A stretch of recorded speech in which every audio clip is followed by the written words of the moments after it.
श्री सद्गुरुदेव भगवान की जय। देखिए, कई लोग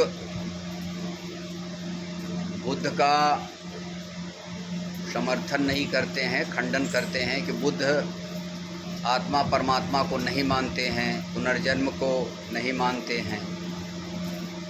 हमारे भारतीय ऋषि परंपरा में और अवतारों में अगर किसी की मान्यता है तो बुद्ध की मान्यता है। 24 अवतारों में बुद्ध को भी अवतार की श्रेणी में रखा गया है, जबकि बुद्ध भी सत्य की ही खोज में निकले थे। और सत्य है परमात्मा, आत्मा, भगवान, ब्रह्म, और उसी की खोज में वो निकले थे। और कठोर तपश्चर्या के परिणाम स्वरूप उन्होंने साक्षात्कार किया हृदय में, अनुभव में। और हृदय में साक्षात्कार होने से हिंदू कहलाते हैं। यह एक यौगिक शब्दकोश था। संसार की जितनी बड़ी योग्यताएं होती है, जो भी होती है, वह योग्यता हृदय में ही होती है,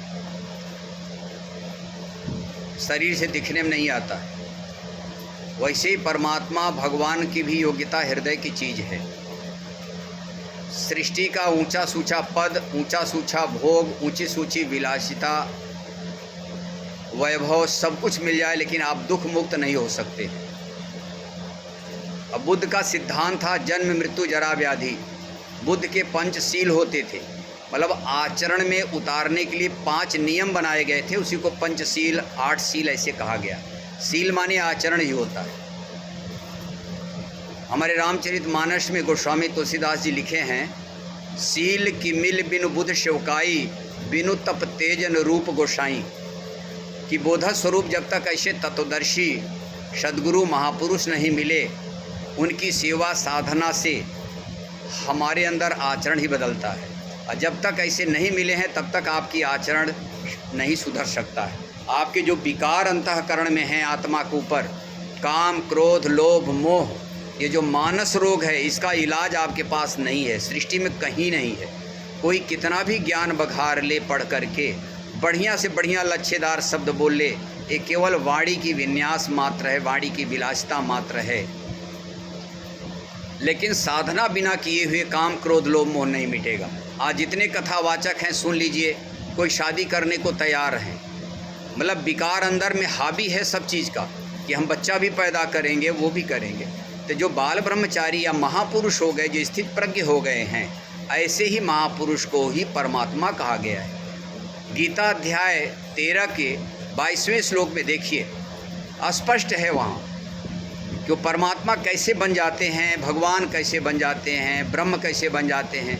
अब आप सब लोग करीब करीब ये श्लोक जानते हैं, गुरुर ब्रह्मा गुरुर विष्णु गुरुर्देव महेश्वर गुरु साक्षात परम ब्रह्म तस्मै श्री गुरुवे नमः। कहते सब हो, लेकिन मंदिर मूर्तियों को छोड़ नहीं पा रहे, क्योंकि वो हमारी जीविका उसी पर निर्भर है। आज जो भी नेता लोग हैं, इसी को लेकर के मुद्दा बना के बैठे हैं कि हम मंदिर बना रहे हैं, तीर्थ बना रहे हैं। अरे बच्चों की मानसिकता कैसे चेंज करोगे?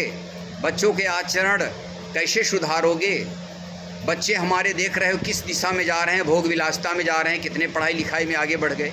ये तीनों चीज़ें बढ़ गया है, टेक्नोलॉजी बढ़ा है, शिक्षा भी बढ़ गया है, पैसा भी बढ़ गया है, लेकिन जो आचरण है, सबसे महान आचरण की ही इज्जत हमारे देश में थी। क्योंकि मुहावरा आप लोगों से छिपा नहीं, आप लोग सब जानते हैं। इंग्लिश में था कि स्वास्थ्य खो गया तो कुछ थोड़ा गया, नुकसान हुआ थोड़ा कुछ, something. Health is loss, something is loss. Wealth is loss, nothing is loss. धन खो गया, पैसा खो गया तो कुछ नहीं नष्ट हुआ। But character is loss, everything is loss. चरित्र खो गया, आचरण खो गया, सब कुछ नष्ट हो गया। तो उसी प्रकार से चरित्र का, मर्यादा का, आचरण का ही हमारे देश में महानता थी, वैल्यू था। आज पढ़ लिख लिए हैं, 2 अक्षर बोलना सीख लिए, मुस्के मार मार के हो गया। ये हम लोग भी अभी वहाँ तक नहीं पहुँचे हैं, लेकिन हम लोग ऐसे जो आज युग पुरुष, ब्रह्मवेत्ता महापुरुष, युग प्रवर्तक महापुरुष, 5200 वर्ष का रिकॉर्ड तोड़ने वाले महापुरुष की कठोर तपश्चर्या में जो भगवान ने ब्रह्म विद्या हम लोगों को मिली है, जो ब्रह्म विद्या के माध्यम से रामचरितमानस का अर्थ मिला हुआ है, गीता की जो व्याख्या यथार्थ गीता भगवान लिखवाए हैं, आज यह एक अनमोल उपलब्धि जीव मात्र मनुष्य मात्र के लिए है। वो कहीं का भी हो, दो हाथ पैर, विदेश में हो, कहीं भी हो। इसीलिए आप लोग भी अगर समाधान सही रूप से चाहते हो, वास्तव में चाहते हो समाधान, वास्तव में राष्ट्र की शुभचिंतक हैं, तो आप राष्ट्र की प्रमाणित विश्व प्रसिद्ध एक ग्रंथ लें जिसका नाम है श्रीमद् भगवद गीता। लेकिन वो समझ में नहीं आएगी क्योंकि वो संस्कृत और ब्रह्म विद्या है, आजकल की बोलचाल की भाषा नहीं रह गई है। इसलिए गीता के करीब 1400 टीकाकार हैं, 700 श्लोक की व्याख्या करने वाले 5200 वर्ष के अंतराल में अनेकों लोग शास्त्री, आचार्य, पीएचडी, डीलिट की उपाधि कर करके लिखते जा रहे हैं, आज भी लिख रहे हैं लोग, क्योंकि गीता विश्व की प्रसिद्ध ग्रंथ है। लेकिन आज तक नहीं बता पाए कृष्ण एक उस समय काल के सद्गुरु थे, योगेश्वर थे, परमात्मा थे, ब्रह्म थे। वैसे वाह जगत से देखा जाए तो उनका शरीर एक यदुवंशी परिवार में जन्मे थे, यादव थे, शरीर का नाम कृष्ण था, अंदर की योग्यता उनको परमात्मा ब्रह्म भगवान कहा गया। इसलिए उन्हीं की वाणी गीता जो महर्षि वेदव्यास ने संकलन किया, 700 श्लोक में छंदोबद्ध अध्याय वाइज किया, और उसमें भगवान उवाच शब्द कहा गया, कोई कृष्ण उवाच शब्द नहीं कहा गया। वैसे ही वाल्मीकि जाति से कोल भील थे, लेकिन वह भी गुरु की शरण में आए, वाल्मीकि भय ब्रह्म समाना। लेकिन कतिपय लोगों की मानसिकता ऐसी थी कि वाल्मीकि एक समाज ही बना दिए। यह भूल अभी भी चला आ रहा है राजतंत्र से। अपने भूल का परिमार्जन किया जाए, कर लें। प्रमाणित शास्त्र गीता, भाष्य यथार्थ गीता को 2, 4, 6 बार पूर्वाग्रह से ऊपर उठ करके अध्ययन करें, पढ़ें, और फिर कोई प्रश्न हो तो समाधान के रूप में आपका हार्दिक स्वागत है। आप आएँ। यहाँ खो नागुरियान जगतपुरा आपको मिलेगा श्री परमहंस आश्रम कुंडवाले हनुमान जी। ये प्राचीन स्थल था कुंडवाले हनुमान जी का। यहीं पे किस भक्तों ने 2011-12 में यहाँ पे स्वामी जी के यहाँ जा कर के लाए। लेकिन एरिया ये संवेदनशील है, और यहाँ जितने भी लोग आए, कितने लोगों को मैंने गीता बांटी, सही दिशा बताया, लेकिन गले नहीं उतरता उनको, क्योंकि पूर्वाग्रह मानसिकता से ग्रसित है।